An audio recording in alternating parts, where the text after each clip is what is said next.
पंतप्रधान नरेंद्र मोदी यांना अमृतकाल नव्हे तर आता तो विषारी काळ वाटायला लागलेला आहे. E20 जनता पार्टीची सोशल मीडियावर स्थापना झालेली आहे. CJPने म्हणजे कॉक्रोचने पहिली विकेट घेतली धर्मेंद्र प्रधान यांची. आता ही जी E20 आहे, इथेनॉल 20 जनता पार्टी सिटीजन कॅम्पेन, हे कोणत्या मंत्र्याचा राजीनामा घेणार, कुणाची विकेट पडणार, प्रश्न मोदींच्या समोरचा आहे. नितीन गडकरींचा बळी घ्यायचा की पुरी यांचा बळी घ्यायचा की स्वतःचा बळी द्यायचा? कारण सोशल मीडियामध्ये अतिशय वेगाने विचारलं जात आहे, इथेनॉल 20 हे जे तुम्ही आमच्या माथी मारलेलं आहे, हे कशासाठी, हा प्रश्न विचारला जातोय. आणि मग ज्याप्रमाणे CJPने करून दाखवलं, फक्त सोशल मीडियात पोस्ट करून नाही, तर तो जो रस्त्यावरचा पब्लिक आउट काय असतो हे दाखवून दिलं, राजीनामा घेतलाच. आता याच्यामध्ये नो पॉलिटिक्स म्हणत E20ने नारा दिलेला आहे, परंतु इथेनॉलच्या बाबतीत नक्कीच राजकारण सुरू आहे. ते राजकारण कशा स्वरूपाचं आहे, याच्यामध्ये कुणाचा बळी जाऊ शकतो, पुरींचा जाऊ शकतो की गडकरींचा, याविषयी आपण थेट विश्लेषण करतोय. नमस्कार, जय महाराष्ट्र. मी डॉक्टर अनिल फळे. माझी आपल्याला विनंती की चॅनल सबस्क्राईब करा, सबस्क्राईबचं बटन दाबावं आणि आपली प्रतिक्रिया बिनधास्तपणे नोंदवावी. हे बघा, थोडंसं मागे जावं लागेल. म्हणजे किती मागे, तर 2009 ते 2013 पण. कारण त्या 2009 ते 2012 मध्ये भारतीय जनता पार्टीचे राष्ट्रीय अध्यक्ष होते नितीन गडकरी. आणि मग असंच अण्णा हजारेंचं आंदोलन झालेलं होतं. ती 2011 नंतर अगदी सरकार बदलणार, अँटी इन्कम्बन्सी सगळा फॅक्टर दिसत होता. रस्त्यावर दिसत होतं की विकासासाठी आता नरेंद्र मोदी, हे ठरलं होतं आणि त्याप्रमाणे झालं सुद्धा. पण त्याच्या पूर्वी 2013 मध्ये काय झालेलं आहे, महाराष्ट्राचे आणि भारताचे अतिशय लोकप्रिय मंत्री, भारतीय जनता पार्टीचे नेते नितीन गडकरी यांच्यावर भ्रष्टाचाराचे आरोप झाले. पूर्ती घोटाळा, या पूर्ती कंपनीमध्ये शेल कंपन्यांचे कोट्यवधी रुपये कसे गुंतवले गेलेले आहेत वगैरे वगैरे, ते सगळं झालं. बातम्या प्रचंड सुरू झाल्या. मोठमोठ्या टाइम्स ऑफ इंडिया असेल वगैरे, वेगवेगळ्या मोठ्या इंग्रजी दैनिकांपासून स्थानिक दैनिकांपर्यंत त्या बातम्या सुरू झाल्या. त्यावेळेला सोशल मीडिया एवढा असा फार नव्हताच. त्यामुळं मेन स्ट्रीम मीडियामध्ये ह्या बातम्या यायला लागल्या. नितीन गडकरींच्या नाके नऊ येणं स्वाभाविक होतं. मग त्यांनी शरद पवार यांच्यापासून सगळ्यांच्या भेटीगाठी घेतल्या, अडचणीत आले, इन्कम टॅक्सच्या धाडी पडल्या, सगळं झालं. मग शेवटी एस गुरुमूर्ती हे राष्ट्रीय स्वयंसेवक संघाच्या विचारसरणीचेच गुरुमूर्ती आहे. त्यांनी ऑडिट केलं एक चार्टर्ड अकाउंटंट म्हणून, आणि त्याच्यामधून सुटका झाली. ते थांबलं कारण शेवटी पंतप्रधान झाले नरेंद्र मोदी.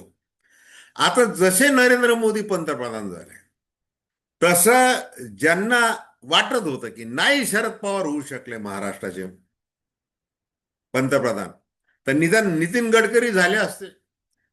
कारण ते मूळ राष्ट्रीय स्वयंसेवक संघाच्या विचारसरणीला मानणारे आणि सगळ्या पक्षांमध्ये त्यांचे मित्र. बरं, जो येईल त्याला खाऊ घालण्याची कला म्हणजे चांगले अन्न पदार्थ, दुसरा त्याचा अर्थ घेऊ नका. हे असं असे एकदम मन मोकळे नितीन गडकरी पंतप्रधान व्हावेत असं महाराष्ट्रातल्या लोकांना वाटलं होतं, पण ते झालं नाही. असो. पण आता नरेंद्र मोदी यांचं वय 75 झालेलं आहे. मग राष्ट्रीय स्वयंसेवक संघाने की 75 नंतर काय निवृत्त व्हावं असं एक मध्ये काढलं होतं. अर्थात नरेंद्र मोदी त्याला अपवाद, आणि राष्ट्रीय स्वयंसेवक संघाचे सरसंघचालक मोहन भागवत देखील अपवाद, कारण ते शीर्षस्थ नेतृत्व आहे दोघही जण. मग आता जर हे सगळं CJPने जे डोकं कुरतडून टाकलेलं आहे, राष्ट्रीय स्वयंसेवक संघाचं, भारतीय जनता पार्टीचं. मग आता आता तरी आपली टिंब टिंब ठिकाणावर आणली पाहिजे, तसं तशाप्रमाणे धोरण आपण पत्करलं पाहिजे. आणि त्याही आधी संपूर्ण भारतभर काय चर्चा झाली हो. तुमचं मिशन 360 त्या महिला आरक्षण आणि डिलिमिटेशन बिलाच्या संदर्भात जे चालू आहे, आणि त्याच्यामध्ये पुन्हा अंतर्गत राजकारण चालू आहे. अमित शहाचं वेगळं आहे, त्यांना उपपंतप्रधान व्हायचंय. मोदींना आहे तिथं कायम राहायचंय. मग गच्छंती कोणाची कोणाची होणार, स्पर्धक कोण कोण आहेत त्याच्यामध्ये. मग नितीन गडकरी एक स्पर्धक आहे. जे इथेनॉल 20 वरून सुरू झालं आरोप, म्हणजे नितीन गडकरी यांच्यावरचे आरोप. बरं, त्याच्यामध्ये किती तथ्य आहे? त्याच्यामध्ये तथ्य आहे का नितीन गडकरी यांनी पहिल्यापासून इथेनॉलला जे काही प्रमोशन त्याचं केलेलं आहे इथेनॉलचं, म्हणजे मिथेनॉल असो, हायड्रोजन असो, ईव्ही असो, हे केलेलं आहे. आणि मग पर्यावरण बदलते, हवामान, याच्यामध्ये त्या गोष्टी तरुण पिढीने देखील मान्य केल्या. पण जेव्हा असं लक्षात आलं की इथेनॉल 20 इतर देशांच्या तुलनेमध्ये प्रमाण जास्त आहे, म्हणजे E10 पर्यंत ठीक होतं, पण आपल्याकडं माथी मारण्यात आलं E20. आणि त्याच्यामुळं काय झालंय, त्याच्यामुळं असं झालेलं आहे की प्रत्येक गोष्टीमध्ये त्या तुमचे साधे साधे वाहन आहेत ते बंद पडायला लागले, आणि देशभर त्याच्या विरुद्ध एक लाट आलेली आहे. आणि त्या लाटेचा परिणाम म्हणून आता E20 ही पार्टी स्थापन झालेली आहे. कालच झालेली. मग आता ते वेगाने त्याचे सबस्क्रायबर, फॉलोवर वगैरे ते सगळं वाढतंय. इंस्टाग्रामवर वाढतंय, एक्सवर वाढतंय, ते सगळं दिसतंय. आता याच्यामध्ये नितीन गडकरी यांच्याबद्दल जर सांगायचं की इथेनॉलच्या संदर्भात, की सियान ॲग्रो इंडस्ट्री आणि इन्फ्रास्ट्रक्चर व्यवस्थापकीय संचालक कोण आहे? निखिल गडकरी. मानस ॲग्रो इंडस्ट्रीज संबंधित कोण आहे? सारंग गडकरी आणि त्यांची पत्नी. हे असं सगळं आहे. याच्या संबंधी बरेच आरोप झाले. अगदी व्हिसल ब्लोअर ज्यांनी एकेकाळ नागपूरला निवडणूक लढवलेली आपच्या तिकिटावर, अंजली दमानिया, त्या तर असं म्हणाले होते की आता माझ्याकडे इतका साठा आहे, कसं दर महिन्याला 200-300 कोटी रुपये पडतात गडकरींच्या कंपन्यांच्या याच्यामध्ये, ते ते मी सगळं काढणार आहे आणि वर्षभर ते चालवणार आहे. आता ते वर्षभर काही त्यांनी चालवलं नाही, पण त्या बोलल्या. पण ते अधूनमधून आता टीका करतात तेवढी. आता याच्यामध्ये नितीन गडकरी काय म्हणतात की देशातील एकूण इथेनॉल उत्पादनाचा वाटा, आणि त्याच्यामध्ये गडकरींचं किती त्याच्यामध्ये उत्पादन, 0.07 ते 0.5% पेक्षाही कमी, असं ते सांगतात.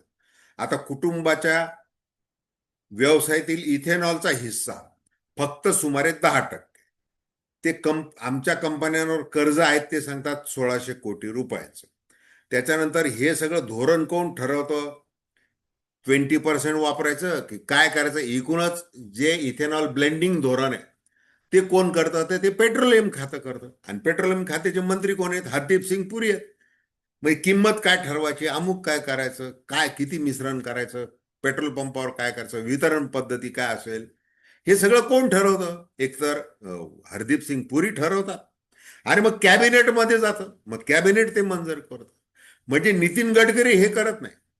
नितीन गडकरी इथेनॉल वगैरे ह्या इंधनाचा पाठपुरावा करतातच. आणि त्याच्यामुळं आता काय झालेलं आहे, नितीन गडकरी यांना टार्गेट करण्यात आलेलं आहे व्यवस्थितपणे.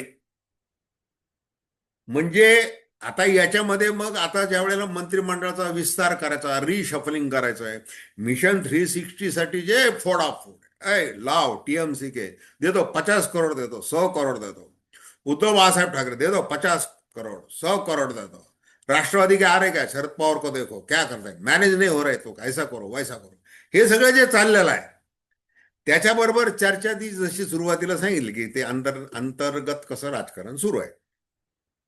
मग नितीन गडकरी आपल्या म्हणजे त्यांचे जरा कानाच्या वर चालले, ते जास्तच लोकप्रिय आहे. म्हणजे त्यांना फेसबुक इकडं तिकडं, त्यांना युट्यूब इकडून तिकडून त्यांना उत्पन्नच जास्त मिळतं, इतके ते लोकप्रिय, त्यांचे फॉलोअर खूप आहे. मग त्यांना काय केलं पाहिजे? त्यांना कट साईज केलं पाहिजे. मग मंत्रिमंडळातच कशाला?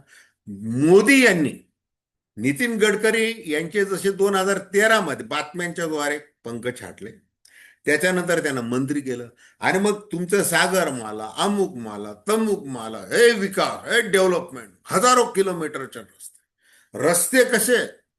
अमेरिकेचा अध्यक्ष काय म्हटला होता की रस्ते कसे आहेत वगैरे काय, इथं सांगून त्या गडकरी फुल कामाला लागले. सुदैवाने आज ते खातं आहे रस्त्यांचं, रस्ते वाहतूक आणि नॅशनल हायवेज ते खातं आहे. बाकीचे जे खाते ते सगळे काढून टाकले. संसदीय भारतीय जनता पार्टी कसं शिस्तीचा पक्ष आहे बघा. एकटा कोणी निर्णय घेत नाही असं सांगितलं जातं. मग केंद्रीय समिती असते, संसदीय बोर्ड असतं, parliamentary board of BJP, Bharatiya Janata party, त्याच्यावरून नितीन गडकरी यांना काढून टाकले. म्हणजे फक्त काढणे, नितीन गडकरी यांच्या खांद्यावर जे काही पदक आहेत नेता म्हणून, मंत्री म्हणून, ते एक एक काढणे असा उद्योग झालेला आहे. तसा आज सुद्धा होतोय. मग त्याचा हा एक भाग आहे का? म्हणजे संविधानिक जर जबाबदारी पाहिली तर पेट्रोलियम मंत्र्याची आहे. आता हे पेट्रोलियम मंत्री पुरे, हे पण स्टेन फाईल मध्ये त्यांचं नाव आलेलं, नरेंद्र मोदी यांचं सुद्धा नाव आलेलं आहे. म्हणजे आता हे इपिस्टीन फाईल फेम हे दोघे जण आहे, आणि नितीन गडकरी जे अशा इंधनांना वगैरे सांगत बसतात ते करणार आहे. हे याच्यामध्ये आता E20 जो प्रश्न विचारलेला आहे, आम्हाला तुमच्या राजकारणाशी याच्याशी त्याच्याशी काही देणं घेणं नाही. It is a purely citizen forum, citizen campaign आहे असं सांगितलं जात आहे. परंतु जे दिसतंय सगळं नितीन गडकरींच्या डोक्यावर फोडलं जात आहे. आणि नितीन गडकरी सांगतात, अरे बाबा माझी एकट्याची जबाबदारी नाही, ते सरकारचा सामूहिक निर्णय आहे. ते आता सांगायला लागलेलं आहे. मग हे आता E20 म्हणते की बाबा आंतरराष्ट्रीय पातळीवर कच्च्या तेलाच्या किमती कमी झालेल्या आहेत ना, आणि E20 तुम्ही आणलेलं आहे ना, मग त्याचे दर तर कमी करा. तुम्ही तर ते वाढवतच चालले. हे कोणतं धोरण आहे? मग ते सगळे मोदी समर्थक आंतरराष्ट्रीय अभ्यासक वगैरे अंध भक्त ते सगळे गल्ली बोळात पासून सगळीकडे आहेत. ते असं म्हणतात की 41 देशांकडून कसं आम्ही आयात केलं आणि त्याच्यामुळं पेट्रोल आणि डिझेलचे दर कसे वाढले नाही. गेल्या काळामध्ये युद्ध जरी झालं त्या इराणचं आणि अमेरिका इस्रायलचं, तरी आपल्या भारतावर कसा परिणाम झाला नाही. आपल्या किमती काय थोड्याफार वाढलेल्या आहेत. हळू हळू हळू हळू खिसा नुसता कमी, खिशातून नुसतं काढलं नाही, खिसा कापून टाकायचा उद्योग झालेला आहे. मग याची जबाबदारी कुणाची? मग ती नितीन गडकरींची आहे का? मग हे धोरण तुम्ही का करणार अशी ती मागणी आहे. म्हणजे ते इथेनॉल मिश्रित पेट्रोलचे दर कमी करा, दुसरं तर ते एकदा बंद कराच ही मागणी आहे. आणि प्युअर पेट्रोल मिळालं पाहिजे पंपावर, त्याच्यामध्ये इथेनॉल नकोच. 100% पेट्रोल पाहिजे आणि ते उपलब्ध करून द्या. लोक ठरवतील, ग्राहक ठरवेल. ग्राहकाला राजा म्हणता ना तुम्ही. आणि भारताचा तो नागरिक आहे, स्वतंत्र नागरिक आहे, त्याला जगण्याचा हक्क आहे. तर त्याचं जगणं तुम्ही म्हणजे मुश्किल करून टाकलं. तर तो ठरवेल पेट्रोल पंपावर, मला इथेनॉल मिश्रित पेट्रोल पाहिजे का मला प्युअर पेट्रोल, ते ठरव. हे करा, अशा मागण्या आलेल्या आहेत. बरं, आता जसं सुरुवातीला आपण म्हटलं की विकेट कोणाची पड, जर आता पब्लिक आउटक्राय काय असतं, हे जेन झीने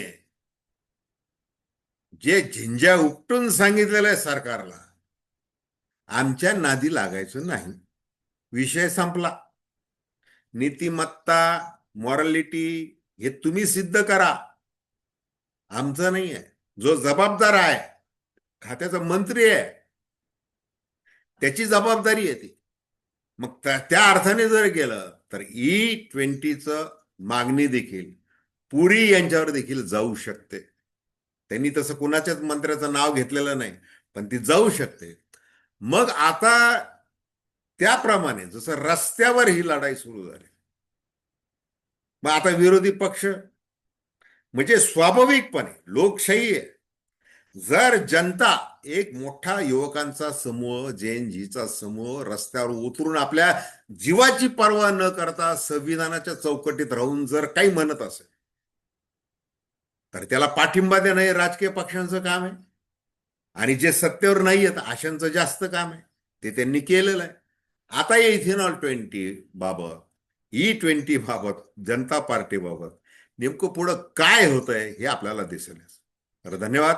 हा व्हिडिओ आपल्याला आवडला असेल अवश्य शेअर करा, सबस्क्राईब करा.